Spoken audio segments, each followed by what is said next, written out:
بسم اللہ الرحمن الرحیم. ہم بتا رہے تھے کہ حضرت علی اور حضرت امیر معاویہ رضی اللہ عنہ آپس میں ان کا اختلاف بھی تھا. حضرت علی فتح مکہ سے پہلے کے تھے، حضرت امیر معاویہ فتح مکہ کے بعد مسلمان ہوئے. حضرت علی نے بھی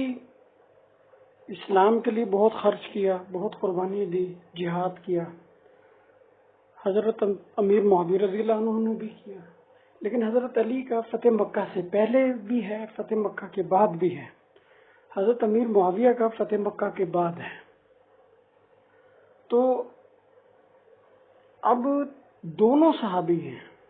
دونوں کے بارے میں فضائل ہیں، لیکن حضرت علی کے برابر نہیں وہ ہو سکتے کسی طور پہ بھی نہیں. لیکن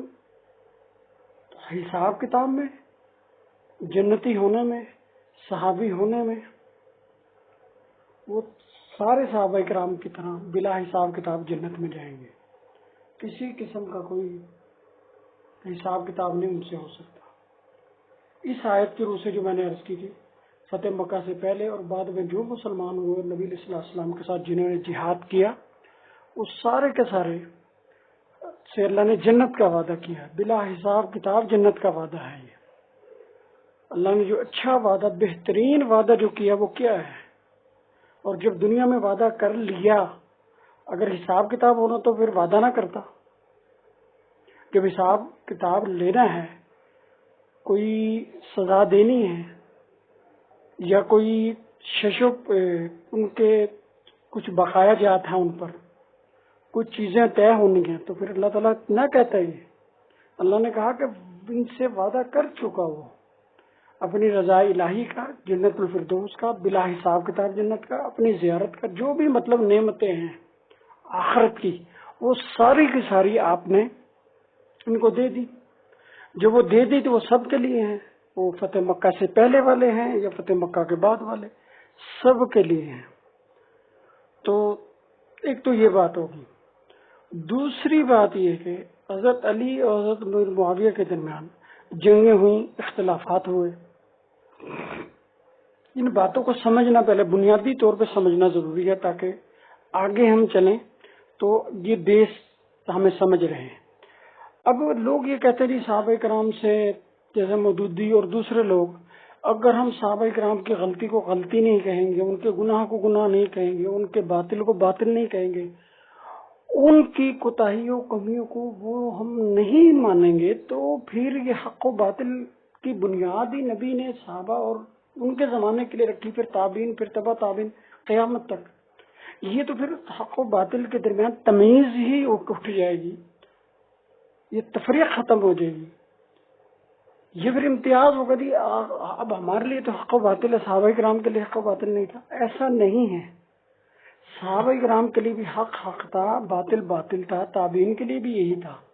گناہ ان کے ہاں بھی گناہ تھا، بلکہ وہ بڑا سخت گناہ تھا، بہت بڑا گناہ تھا. لیکن جس وقت، جس حالت میں صحابہ کرام نے اللہ کا، نبی کا ساتھ دیا، دین کی تبلیغ کی، دعوت دی، اپنے اخلاق اچھے کیے، اپنی تربیت کی، اپنی اصلاح کی، وہ وقت ایسا ہے کہ اس میں یعنی نبی علیہ الصلوٰۃ والسلام کی صحبت کے اثر سے ان میں یا تو گناہ کی صلاحیت کمزور ہو گئی، یا اگر گناہ ان سے سرزد ہوئے تو انہوں نے یقینی طور پہ توبہ کر لی اور اس کی تلافی کر لی کسی نہ کسی طور پہ. کیونکہ اگر ان کے سر گناہ رہتا، جرم رہتا، تو اللہ تعالیٰ ان سے وعدہ نہ کرتا جنت کا، اچھا وعدہ نہ کرتا، اپنی رضا الہی کا وعدہ نہ کرتا، جنت الفردوس کا وعدہ نہ کرتا. اس نے جو وعدہ ان سے کیا ہے، اب اس پہ یقین ہمیں کر لینا چاہیے کہ یا تو ان سے سرزد ہوئی نہیں وہ گناہ، جرم. اگر سرزد ہو گیا تو انہوں نے یقینی طور پہ توبہ کر لی ہوگی، استغفار کر لیا ہوگا، اس کی تلافی کر لی ہوگی. یا وہ آخری درجے میں اگر ہوگی تو اجتہادی غلطی ہوگی. اور اجتہادی غلطی کے لیے اصول یہی ہے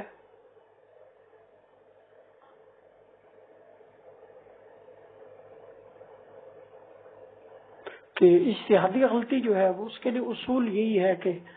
وہ دونوں حق پر ہوتے ہیں،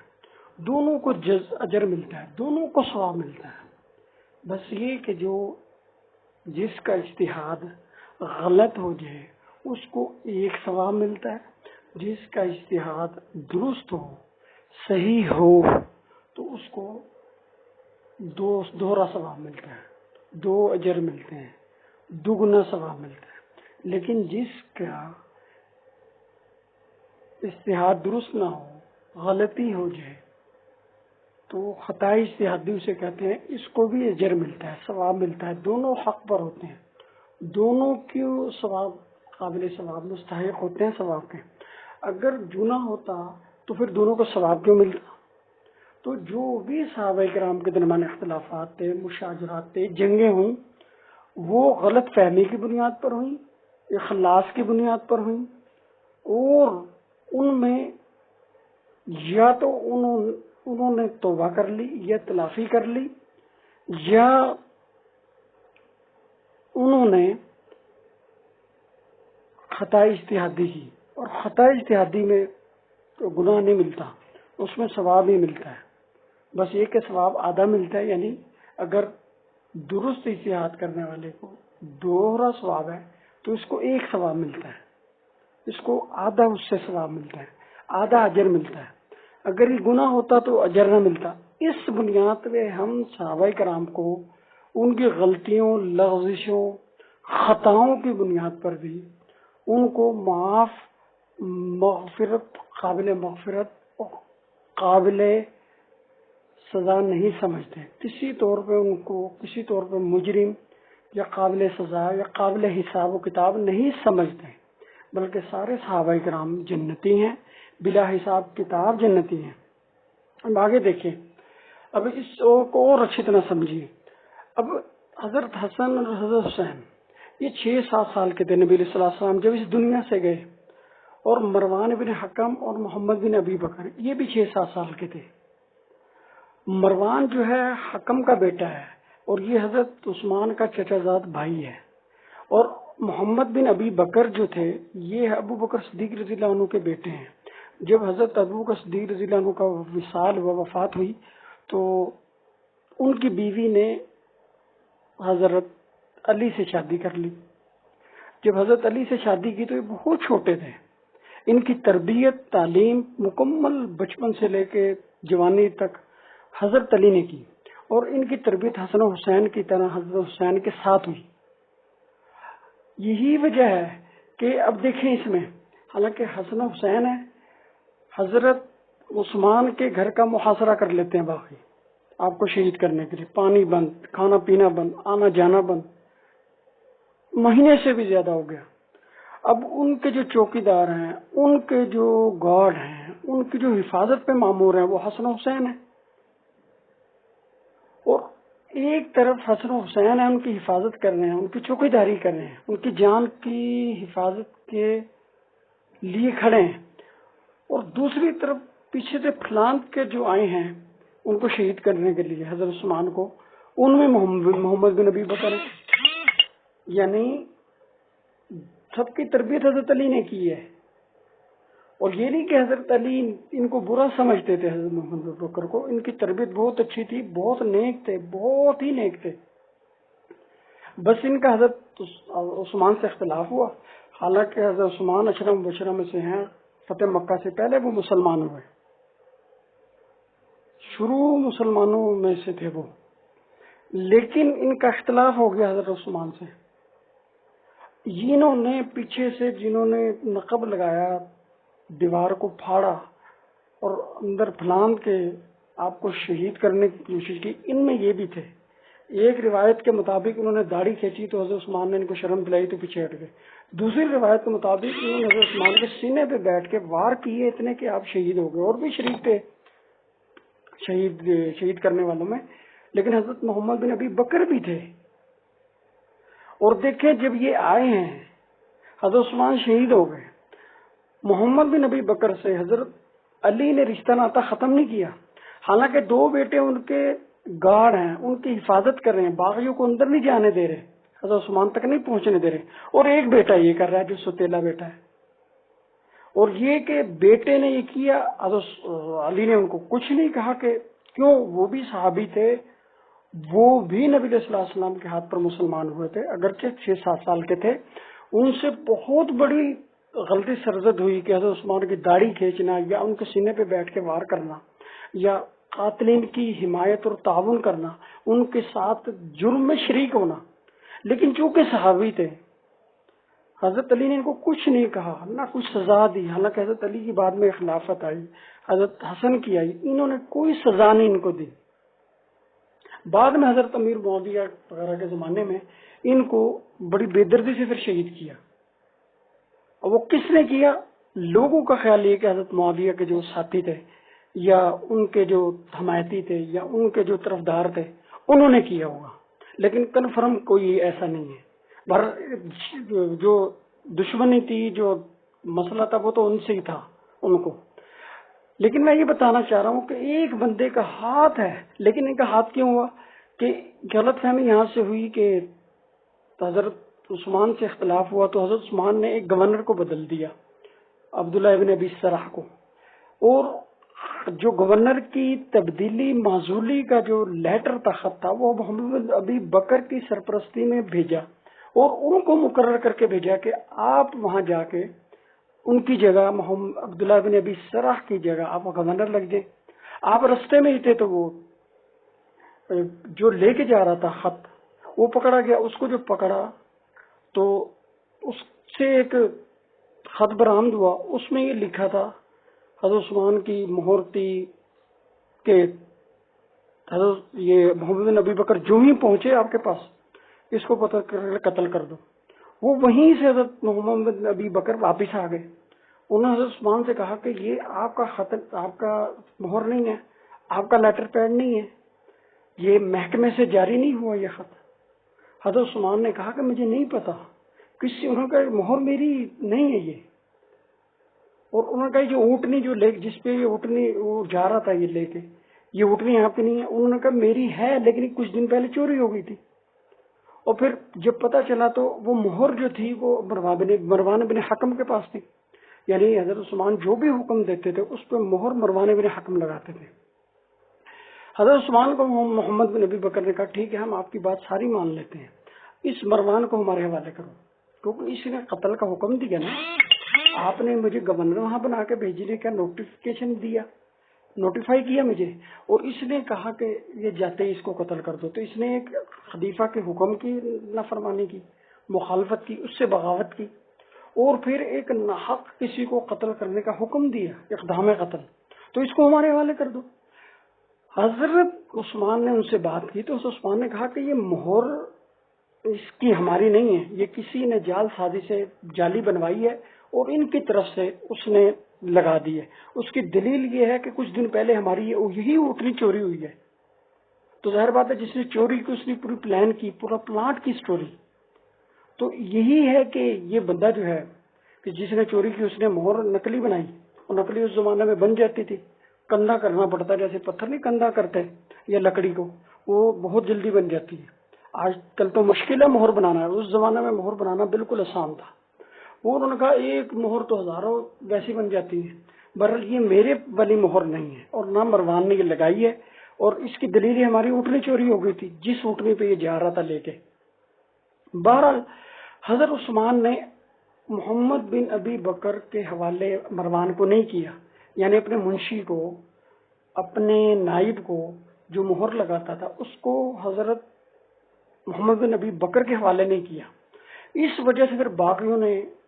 مل کے حضرت عثمان کا محاصرہ کیا، تو اس میں سارے ہی تھے لوگ، تو محمد بن ابی بکر اس لیے پیش تھا، اس وجہ سے اس کا حضرت عثمان سے بھی اختلاف تھا اور حضرت مروان بن حکم سے بھی تھا۔ اب دیکھیں غلط فہمی ایک بنی، اور اس بنیاد پہ محمد بن ابی بکر نے بھی قتل کا اقدام کیا، آپ کو شہید کرنے کی پوری کوشش کی، اس کا پورا موجود ہے تاریخ میں۔ اور مروان بن حکم سے بھی جو ہوا یا نہیں ہوا اس کا بھی میں نے بتا دیا۔ اسی طرح پھر یہ مروان کا جو ہے واقعات اس میں اس کے واقعات حسن حسین کے ساتھ ہیں، حضرت علی کے ساتھ ہیں، اسی طرح کئی بے ادبی کے، جس طرح کے محمد بن ابی بکر کے حضرت عثمان کے حوالے سے ہیں۔ لیکن ہم چونکہ صحابی مانتے ہیں حضرت محمد بن ابی بکر کو، جنتی مانتے ہیں، بلا حساب کتاب جنتی مانتے ہیں، تو ان کا حضرت عثمان کے سینے پر چڑھنا یا داڑھی کھینچنا کسی طور پہ ہم ٹھیک ہے انہوں نے کیا، غلط ہوگا، لیکن چونکہ وہ مجتہد تھے، سمجھدار تھے، اللہ کے نبی کے صحابی تھے، جنتی تھے، پوری شریعت کو سمجھتے تھے، اخلاص کی بنیاد پر انہوں نے اختلاف کیا اور اخلاص کی بنیاد پر انہوں نے اقدام کیا۔ انہوں نے داڑھی، چاہے حضرت عثمان کی داڑھی کھینچی یا سینے پہ بیٹھے۔ اسی وجہ سے حضرت عائشہ نے جب وہ فوت ہوئے محمد بن ابی بکر، اس وقت ان کو قطعاً نہیں کہا کہ یہ چونکہ گستاخ حضرت عثمان کا کافر ہے یا منافق ہے یا مرتد ہے یا واجب القتل ہے، کوئی نہیں کہا۔ اور حضرت علی اور حضرت حسن بعد میں خلیفہ رہے، آپ نے کوئی سزا نہیں دی محمد بن ابی بکر کو، نہ ان کو کوئی جرم مجرم کہا، کسی طور پہ ان کو ملامت لان تان طنز نہیں کیا، اور نہ ہی مروان بن حکم کو انہوں نے مجرم قرار دیتے ہوئے اپنی اقتدار کی، اپنی حکومت، اپنے تسلط اور اپنی اقتدار اور پورا غلبہ اور طاقت اور قوت ہوتے ہوئے بھی حضرت مروان بن حکم کو شہید نہیں کیا، ان کو سزا نہیں دی، ان کو کسی طور پہ کوئی کوڑے وغیرہ نہیں لگائے کہ تو نے یہ خرابی کی تھی، یہ حرکتیں کی تھی، نہ۔ جب حضرت محمد بن ابی بکر کو حضرت علی نے حضرت عثمان کا گستاخ قرار دے کر ان کو کوئی سزا نہیں دی، حضرت عائشہ نے بھی سزا نہیں دی، تو حضرت علی اور حضرت حسن سے بڑا کوئی مومن ہم نہیں سمجھتے کسی کو۔ جب انہوں نے کچھ نہیں کہا تو کوئی بھی کچھ کہے گا وہ مسلمان نہیں رہے گا۔ اسی طرح مروان بن حکم نے جو کچھ بھی کیا وہ غلط فہمی تھا، وہ میں نے بتا دیا کہ کس طرح وہ مہر چوری ہوئی، کس طرح گھوڑا چوری ہوا، تو باغیوں نے پورے پلاٹ کی تھی لیکن ان پہ ڈال دی گئی۔ ہم کہتے ہیں بالفرض اگر ان سے سرزد ہو بھی جاتی، اور حضرت عثمان رضی اللہ عنہ جب خود خلیفہ راشد ہے، ان کی بات پوری شریعت ہے، شریعت ہے ان کی بات، ان کا عمل شریعت ہے، ان کا اقدام شریعت ہے، انہوں نے جب ان کو حوالے نہیں کیا مروان کو، نہ سزا دی بلکہ خود شہید ہو گئے، تو پھر ہم حضرت عثمان کی بات لیں گے، کسی کی باقی کی نہیں لیں گے مروان کے بارے میں۔ اور جو باتیں بھی ان کی طرف منسوب ہیں ہم کسی کو بھی نہیں مانتے۔ جب صحابی ہونا مان لیا، اور امام بخاری رحمہ اللہ نے مروان سے 2 حدیثیں دی ہیں بخاری شریف میں، اگر مروان میں کوئی قصور، کوئی غلطی، خامی ہوتی تو نہ لیتے وہ، اور اگر امام بخاری نہ بھی لیتے، امام ابو حنیفہ، امام شافعی، امام مالک کوئی بھی نہ لیتا، کوئی ٹینشن نہیں۔ جب حضرت عثمان نے ان کو سزا نہیں دی، ان کو گرفتار نہیں کیا، اور حضرت علی، حضرت حسن نے اپنے دور خلافت میں ان کو سزا نہیں دی، حالانکہ جب حضرت علی کا دور خلافت آیا تو محمد بن ابی بکر حضرت علی کے ساتھ تھے، حضرت عثمان کی شہادت میں ملوث ہونے کے باوجود وہ حضرت علی کے ساتھ تھے۔ اس وقت بھی انہوں نے مروان کو سزا نہیں دی کہ تو نے جھوٹی مہر کیوں بنائی تھی، یا جان بوجھ کے مہر میرے قتل کا لیٹر کیوں بھیجا تھا، ایسی کوئی بات نہیں کی۔ جب انہوں نے ایسا اقدام نہیں کیا اور وہ صحابی ہیں تو ہم یقین کر لیں گے یا تو انہوں نے جو بھی اقدام کیا، جو بھی بات کی، غلط فہمی کی بنیاد پر ہوئی، یا اخلاص کی بنیاد پر ہوئی، یا خطا اجتہادی ہوئی، یا اگر کوئی گناہ سرزد ہوا بھی ہوا تو انہوں نے توبہ ضرور کر لی ہوگی، اس کی ضرور تلافی کوئی نہ کوئی کر لی ہوگی جو شریعت میں جس کی وجہ سے وہ گناہ نہ رہے، کیونکہ ورنہ یہ آیت جو ہے یہ غلط ثابت ہوگی کہ اللہ نے تمام صحابہ سے اچھا وعدہ، جنت کا، رضا الہی کا وعدہ کیا ہے، کر لیا ہے، یہ پاسٹ ہے، ماضی میں، ان فیوچر نہیں ہے۔ اور ماضی میں جو چیز طے ہو گئی کہ، اور آپ کو پتا جنت کب ملتی ہے، بندے کے پاک ہونے کے بعد، حساب کتاب ہونے کے بعد، بخشا ہونے کے بعد، معصوم ہونے کے بعد، گناہوں سے پاک ہونے کے بعد، گناہ سے بری ہونے کے بعد، پوری سزا جزا ہونے کے بعد ملتی ہے جنت۔ اللہ کی رضا بھی تبھی ملتی ہے، اللہ کی زیارت بھی تبھی ہوتی ہے، وعد اللہ الحسنہ بھی تبھی آتا ہے۔ تو ان کو کیسے اللہ نے دے دیا؟ کیونکہ اللہ عالم الغیب ہے، علیم بذات الصدور ہے، اس نے ساری چیزوں کو سمجھ رکھا تھا، جان رکھا تھا، اس کے مطابق اس نے فیصلہ کر دیا۔ اور اس کے اگینسٹ ہم یہی بتا رہے ہیں کہ جس طرح حسن حسین رضی اللہ عنہما یہ جنتی ہیں. اسی طرح مروان بن حکم و محمد بن ابی بکر بھی جنتی ہیں، لیکن حضرت حسنین کریمین محمد بن ابی بکر اور مروان سے لاکھوں کروڑوں اربوں خربوں گنا افضل، مرتبے میں اعلیٰ، عرفہ، بہت اونچے مقام والے نواسہ رسول ہیں، جنتیوں کے سردار ہیں، ساری فضیلتیں اپنی جگہ، لیکن یہ بھی جنتی اور صحابی ہیں، چھوٹے درجے کے ہی صحیح، مرتبے میں کم ہی صحیح، لیکن ہے یہ بھی جنتی. تو یہ تھی بات، جو بنیادی باتیں جو سمجھنے کی تھی، کیونکہ قرآن کی، اور اگر بالفرض کوئی تاریخی بات مروان بن کے حکم کے خلاف ہے، جس نے فلاں خیانت کی، فلاں چوری کی، فلاں یوں کیا، وہ کیا، ڈمکا کیا، کچھ بھی کیا، اس قرآن کی آیت کے اگینسٹ اور مختلف اس سے تعارض کی وجہ سے، اس کے خلاف ہونے کی وجہ سے ہم قرآن کو لیں گے، باقی چیزوں کو چھوڑ دیں گے. تاریخ اگر کتنی بھی صحیح ہو، صحیح ثابت ہو جائے، متواتر درجے میں بھی ثابت ہو جائے، تو وہ چھوٹی سے کم ترین حدیث جو صحیح ہے، کم سے کم جو حدیث صحیح ہے، اس کے بھی خلاف ہو تو حدیث کو لیں گے. تاریخ جتنی مرضی مضبوط اور قوی اور طاقتور، مضبوط اور متواتری کیوں نہ ہو، مشہور ہی کیوں نہ ہو، ہم تاریخ کو نہیں لیں گے، کیونکہ تاریخ ایک ہسٹری ہے، اس کا دین سے کوئی تعلق نہیں. اس کا دین سے اتنا تعلق ہے، اگر دین کے مطابق ہوگی، قرآن حدیث کے مطابق ہے، عقائد کے مطابق ہے تو لیں گے، نہیں ہے تو پھینک دیں گے. اور قرآن کے اگر خلاف ہو تاریخ تو اس کو تو کسی طور پہ بھی نہیں لیا جا سکتا، کیونکہ اس میں کوئی ابہام نہیں، آیت میں، اس عقیدے میں بھی کوئی ابہام نہیں کسی طور پہ بھی. جن جن لوگوں کو اللہ کے نبی نے نکالنا تھا وہ بتا دیا کہ قیامت دن حوض کوثر پہ جب ملیں گے، کچھ لوگ ہوں گے جو مرتد ہو گئے ہوں گے، منافق ہوں گے، اللہ کے دین کی تحریف کر چکے ہوں گے، قرآن و حدیث میں تحریف کر کے کافر ہو گئے، ان کے بارے میں کہا جائے گا یہ بدعتی ہیں، میرے دین میں تبدیلی کرنے والے ہیں، تحریف کرنے والے ہیں، ان کو پھٹکار ہو، وہ فارغ ہو جائیں گے. ان میں ایک بھی صحابی نہیں ہے، صحابی نہیں ہوں گے وہ کوئی بھی. وہ ساتھوں کے صحابی کی تعریف ہی یہ ہے کہ وہ ہوتا ہے جو مسلمان حالت میں نبی پاک علیہ السلام سے ملے اور اسلام پر اس کی وفات ہو جائے، خاتمہ بالایمان ہو. جس کا خاتمہ بالایمان نہیں ہے وہ صحابی نہیں ہے، وہ اصحاب ہو سکتا ہے، صاحب ہو سکتا ہے، صحابی نہیں ہو سکتا. صحابی اسے کہتے ہیں جس نے، یہ فرق سمجھ لیں، کیونکہ یہی غلط فہمی ہوتی ہے، جو انجینئر جتنے بھی بیٹھے ہیں یوٹیوب پہ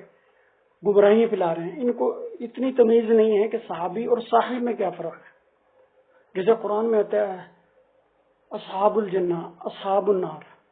جنت والے، جہنم والے. اس طرح صاحب، اصحاب، اس میں صحابی کا لفظ نہیں ہے حدیث میں، اس میں صحابی کا ہے، اصحابی، میرے ساتھی، یعنی میرے ساتھ تھے بظاہر، اندر سے نفاق تھا، یا بعد میں مرتد ہو گئے، بعد میں مشرک ہو گئے، بعد میں کافر ہو گئے، یا بعد میں قرآن میں یا حدیث میں یا دین میں تحریف کر دی انہوں نے، وہ والے یہ صاحب تو ہیں، صحابی نہیں ہیں. کیونکہ صحابی کہتے اسے ہیں کہ جو ایمان لائے نبی علیہ الصلوۃ والسلام کے سامنے، آپ کے ہوتے ہوئے آپ کی زندگی میں، اور آپ سے ملاقات ہوئی ہو، آپ کی زیارت ہوئی ہو، یا آپ کی صحبت میں بیٹھا ہو، نبی نہ ہو تو آپ کی صحبت میں بیٹھا ہو، آپ سے ملا ہو، آپ سے مصافحہ کیا ہو، یا آپ کی باتیں سنی ہو،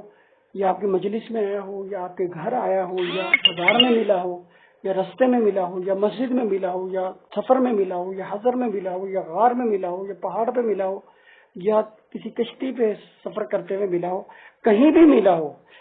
صحابی وہ ہے جو ایمان لائے نبی علیہ الصلوۃ والسلام کے ہوتے ہوئے اور ایمان پر ہی اس کا خاتمہ ہو جائے، وہ صحابی ہے. وہ جو دوسرے ہیں لوگ جو مرتد بھی ہو سکتے ہیں، مشرک بھی ہو سکتے ہیں، کافر بھی ہو سکتے ہیں، وہ صاحب ہیں، صحابی نہیں ہیں. وہ صاحب ہیں، اور اس کی جمع صحابی ہے. صحابی کی جمع صحابہ ہے یا صحابہ ہے، صحابی کی جمع صحابہ ہے یا صحابہ ہے، اور صاحب کی جمع اصحاب ہے. صاحب کی جمع اصحاب ہے. صاحب جو ہے، صاحب مسلمان بھی ہو سکتا ہے، صحابی بھی ہو سکتا ہے، اور کافر بھی ہوتا ہے، مشرک بھی ہو سکتا ہے، منافق بھی ہو سکتا ہے، مرتد بھی ہو سکتا ہے، دین کے بدعتی بھی ہو سکتا ہے، تحریف بھی کرنے والا ہو سکتا ہے، دین کو چھوڑ بھی سکتا ہے، نبی کا گستاخ بھی ہو سکتا ہے. لیکن جو صحابی ہے، صحابی ہے، صحابی جس کی جمع صحابہ یہ صحابہ آتی ہے، یہ نہ منافق ہوگا، نہ مشرک ہوگا، نہ مرتد ہوگا، نہ کافر ہوگا، نہ گستاخ ہوگا، کچھ نہیں ہو سکتا، یہ صرف صحابی ہے، یہ نبی پر ایمان لایا اور ایمان کی حالت میں فوت ہوا، اس سے کبھی گناہ سرزد نہیں ہو سکتا۔ اگر سرزد ہو جائے گا تو یہ یا تو توبہ کر لے گا یا اس کی تلافی کر لے گا، یا وہ خطا اجتہادی ہوگی۔ اللہ نے چونکہ اس سے اچھا وعدہ کیا ہے، جیسے حضرت معاذ تھے، انہوں نے زنا کیا، آ کے نبی علیہ الصلوۃ والسلام کے سامنے اعتراف کیا، انہوں نے نبی علیہ الصلوۃ والسلام نے ان کو سنسار کرنے کا حکم دیا، وہ شہید ہو گئے، فوت ہو گئے۔ نبی علیہ الصلوۃ والسلام نے بعد میں کہا کہ اگر اس کی توبہ کو ماعز کی توبہ کو اہل زمین پر ڈال دی جائے نا، اس کی برکت، تو سارے لوگ ماں کے پیٹ سے جس طرح معصوم پیدا ہو جاتے ہیں اس طرح گناہ سے پاک ہو جائیں گے، حالانکہ زنا کیا تھا اس نے۔ تو یہ ہے صحابی، یہ نہیں دیکھیں نا، تفریح ختم نہیں ہوئی، اللہ کے نبی نے سزا دی، اور حضرت عثمان اگر مروان کو قابل سزا اور مجرم گردانتے ضرور سزا دے دیتے، آپ نے نہیں دی۔ اور خلیفہ راشد ہیں، خلیفہ راشد کا عمل بھی سنت ہے اور دلیل ہے پوری امت کے لیے، قیامت تک وہ دین اور شریعت کا حصہ ہے۔ تو جب حضرت عثمان نے اپنی جان اس کے لیے قربان کر دی تو ہم کیا لگتے ہیں؟ اور اگر کوئی بھی بات کرے جی فلاں مروان نے کیا، فلاں مروان نے، تو اس آیت کے خلاف ہے، اس عقیدے کے خلاف ہے۔ پورے صحابہ کرام جنتی ہیں۔ اور پھر محمد بن ابی بکر نے حضرت عثمان کے ساتھ جو کیا، کیونکہ وہ صحابی ہیں، یا تو انہوں نے غلط فہمی میں کیا، اخلاص کی بنیاد پر کیا، یا اس کی توبہ کر لی ہوگی کیونکہ وہ غلطی محسوس ہوئی، اور پھر حضرت حسن حضرت علی نے ان کو سزا نہیں دی، اور پھر یا تو وہ خطا اجتہادی کی ہوئی ہوگی کیونکہ وہ سمجھتے ہوں گے کہ مروان اور حضرت عثمان غلط ہیں اور ان کو مار دینا چاہیے، تو انہوں نے قرآن و حدیث سے، شریعت سے، احکامات سے یہی سمجھا ہوگا، اور اخلاص کی بنیاد پر سمجھا ہوگا، للہیت کی بنیاد پر سمجھا ہوگا، تقوی کی بنیاد پر سمجھا ہوگا، اپنی کوئی ضد، بغض، عداوت یا ذاتی رنجش نہیں ہوگی، اور صحابی کی یہی شان ہے۔ تو اس وجہ سے ہم ان کو برا نہیں کہتے۔ جب محمد بن ابی بکر کو حضرت عثمان کے سینے پہ چڑھنے اور خلیفہ راشد کی گرداری کھینچنے کی بنیاد پر، جو اشرا بشرا ہیں، جنتی ہیں، اس کو ہم کچھ نہیں کہہ سکتے کیونکہ صحابی ہے، حضرت علی کا تربیت یافتہ ہے، حضرت علی کے بیٹا ہے، منہ بولا بیٹا ہے، ستیلا بیٹا، منہ بولا کر رہا ہوں، ستیلا بیٹا ہے۔ حضرت علی نے آپ کی تربیت کی، آپ کی تعلیم حضرت حسن حسین کے ساتھ ہوئی، حسنین کریمان کے ساتھ، یہ پلے بڑے اور جوان ہوئے، ان کے ساتھ ہی ساری جنگیں کی، اور مروان بن حکم ساری زندگی حضرت عثمان کے ساتھ رہے۔ اب دوسری بات مروان کے بارے میں یہ جو آتی ہے، جی حضرت نبی علیہ الصلوۃ والسلام نے ان کو، والد حکم کو نکال دیا تھا، جلا وطن کر دیا تھا۔ اس کا جواب بھی یہ ہے کہ حضرت عثمان ان کو واپس لے آئے تھے، مروان کو بھی اور ان کے والد کو بھی واپس لے آئے تھے۔ اگر وہ واقعی قابل جلا وطنی ہی رہتے، حضرت عثمان ان کو واپس نہ لاتی۔ پھر حضرت عثمان سے جب پوچھا گیا کہ نبی پاک نے ان کو جلا وطن کیا اور مروان کے بارے میں یہ کہا کہ ان کے والد نے یہ نبی علیہ الصلوۃ والسلام کے سامنے کی تھی حرکت، اور نبی علیہ الصلوۃ والسلام نے ان کو جلا وطن کیا، آپ کس بنیاد پر لا رہے ہیں؟ آپ کو کیا اختیار ہے نبی علیہ الصلوۃ والسلام کے عمل کے خلاف ایسا کام کریں؟ تو حضرت عثمان نے یہ واضح کر دیا تھا کہ مجھے نبی علیہ الصلوۃ والسلام نے اس کی اجازت دے دی تھی، میں نے نبی علیہ الصلوۃ والسلام سے ان کے حوالے سے، مروان کے والد کے حوالے سے، ان کو واپس لانے کے حوالے سے آپ سے بات کر لی تھی، اور آپ نے مجھے اجازت دے دی کہ جس وقت تمہیں قوت ہو، جس وقت تمہیں طاقت ہو، جس وقت خلافت وغیرہ ملے، لا سکتے ہو تو لے آنا، تو میں لے آیا ہوں۔ اب اس کا مطلب وہ اس کی جلا وطنی بھی نبی پاک کے علم میں تھی، اور اس کا واپس آنا بھی نبی علیہ الصلوۃ والسلام کے علم میں تھا، اور اس کی اجازت بھی نبی پاک کی اجازت سے تھی۔ تو اور اگر اجازت نہ بھی ہوتی، بعد میں چونکہ حالات، تو حضرت عثمان چونکہ خلیفہ راشد تھے، وہ زیادہ سمجھتے تھے کہ نبی علیہ الصلوۃ والسلام کا حکم کب تک ہے، کہاں تک ہے، کتنا عمل کرنا، کتنا نہیں کرنا، یہ خلیفہ راشد کو پتا ہوتا ہے، اور جو کہ شریعت کا حصہ ہے، وہ سنت ہے، نبی پاک کی سنت کے بعد آپ کی ہی سنت، کسی بات پہ ہم عمل کرنا چاہتے ہیں، خلفاء راشدین کی سیرت کو، کردار کو، آپ کے اقوال، آپ کے افعال، آپ کی باتوں، آپ کے اجتہادات، آپ کے احکامات کو دین کے طور پہ، سنت کے طور پہ لینے کو نبی پاک نے سنت قرار دیا ہے، تو اس کو ہم لیں گے۔ جب حضرت حضرت عثمان لے آئے انہیں، مروان کو اور اس کے باپ کو، ہم کچھ نہیں کہہ سکتے، اور جب کہ وہ کہہ رہے ہیں میں نبی پاک سے اجازت لے لی، تو کسی کو کیا تکلیف ہے؟ تو بات یہ ہے کہ بات کا بتنگڑ لوگ بہت بڑا بناتے ہیں، افواہیں پھیلاتے ہیں، بہت زیادہ شر پسندی اور فرقہ واریت کے لیے تخریب کاری کرتے ہیں، اصل حقائق نہیں جانتے، پوری تاریخ نہیں پڑھتے، پورے حقائق نہیں سمجھتے، حالانکہ تاریخ میں سب کچھ لکھا ہوا ہے، ہر جگہ ایک ایک بات لکھی ہوئی ہے۔ اب وہ سمجھ نہیں ہے، جب اینک کی تعصب کی ہو، بغض کی ہو، عداوت کی ہو، دشمنی کی ہو، تفرقہ بازی کی ہو، تخریب کاری کی ہو، مسلمانوں میں شر پسندی اور فتنہ انگیزی کی ہو، تو پھر تو بات ہی غلط، صحیح کو بھی غلط کہیں گے۔ اور جب مقصد صاف ہو، جب صحابہ کرام، تابعین، تبع تابعین، تمام لوگوں کا یہ عقیدہ ہے، سارے صحابہ کرام عادل و صادق اور امین ہیں، پارسار پاکیزہ ہیں، متقی ہیں، بلا حساب کتاب جنتی ہیں،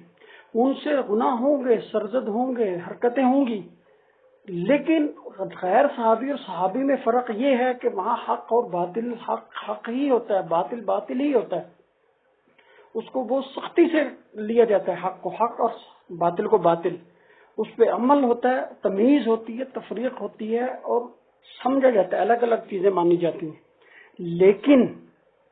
چونکہ ان کی فضیلت آئی ہے، ان کے بارے میں نبی علیہ السلام اللہ نے وعدے کیے ہیں، اس کی بنیاد پر پھر یا تو وہ توبہ کر لیتے ہیں، یا استغفار کر لیتے ہیں، یا تلافی کر لیتے ہیں، یا سزا لے لیتے ہیں دنیا میں ہی، یا ان کی خطا اجتہادی ہوتی ہے اخلاص کی بنیاد پہ اور نیک نیتی اور خلوص کی بنیاد پر، اور اجتہادی غلطی لغزش میں گناہ نہیں ملتا، ثواب ہی ملتا ہے، اجر ہی ملتا ہے۔ یہ بات ہے سیدھی سی، یہ نہیں مودودی کی طرح جی حق حق نہیں مانتے، نہیں، حق کو ہم حق ہی مانتے ہیں، باطل کو باطل، وہ ادھوری باتیں لی ہیں، ادھوری عقیدے لیے ہیں، اور قرآنی آیات کو پورا پڑھیں، سمجھیں، تفاسیر کو سمجھیں، احادیث کو سمجھیں، پھر تاریخ کو ٹیلی کریں اپنے عقیدے کو مد نظر رکھ کر۔ اب کیوں کہا محدثین، فقہاء، صوفیاء، تمام کے تمام مسلمانوں نے صحابہ کلہم عدول، سارے صحابہ عادل، صادق اور امین، پاکیزہ، پارسا، متقی ہیں۔ کیوں کہا؟ اب ان میں یہ نہیں کہ بڑے اشرا مبشرہ صحابی ہیں نا، وہ چاہے فتح مکہ سے پہلے کے صحابی ہوں، فتح مکہ کے بعد کے صحابی ہوں، چھوٹے درجے کے صحابی ہوں، درمیانے درجے کے صحابی ہوں، یا اعلیٰ درجے کے صحابی ہوں، تمام کے تمام جب صحابی کا لفظ آ جاتا ہے، حدیث کے راوی ہونے کی حیثیت سے اس پہ جرح یا اس پہ کسی قسم کی گفتگو نہیں ہو سکتی، تو عقیدے میں بھی گفتگو نہیں ہو سکتی، اجتہادات اور فقہ میں بھی گفتگو نہیں ہو سکتی، ان کے کردار اور گفتار پر بھی گفتگو نہیں ہو سکتی، ان کے بارے میں کسی طور پہ کوئی بد کلامی، بد زبانی، بدگمانی نہیں ہو سکتی۔ یہ ایمان کا حصہ ہے، جو کرے گا وہ ایمان سے خالی ہو جائے گا، یہ ہمارا عقیدہ ہے، یہی اہل سنت کا عقیدہ ہے۔ اب بعض لوگ مختلف تاریخی روایات کو، ادھوری روایات کو اپنی خام خیالی، کوتاہ فہمی، بے عقلی اور شر پسندی، فتنہ انگیزی، بدنیتی، خوب سے باطن کی وجہ سے اس کو غلط روپ دیتے ہیں، غلط اینگل سے دیکھتے ہیں، تو ان کو ٹیڑھا نظر آتا ہے، ترچھا نظر آتا ہے، تو نظر آتا رہے، ہم کیا کر سکتے ہیں۔ تو یہی بات تھی، اصل یہی بات ہے، سارے صحابہ عادل پاکیزہ ہیں، ان سے گناہ ضرور ہوئے، ان کے لیے بھی گناہ تھا، حق حق تھا، لیکن اس کے پیچھے بہت ساری وجوہات تھیں، بہت سارے مسائل تھے، ان کو دیکھنا پڑے گا، سمجھنا پڑے گا، پھر بات ہوگی۔ اللہ تعالی ہمیں صحیح سمجھ عطا فرمائے۔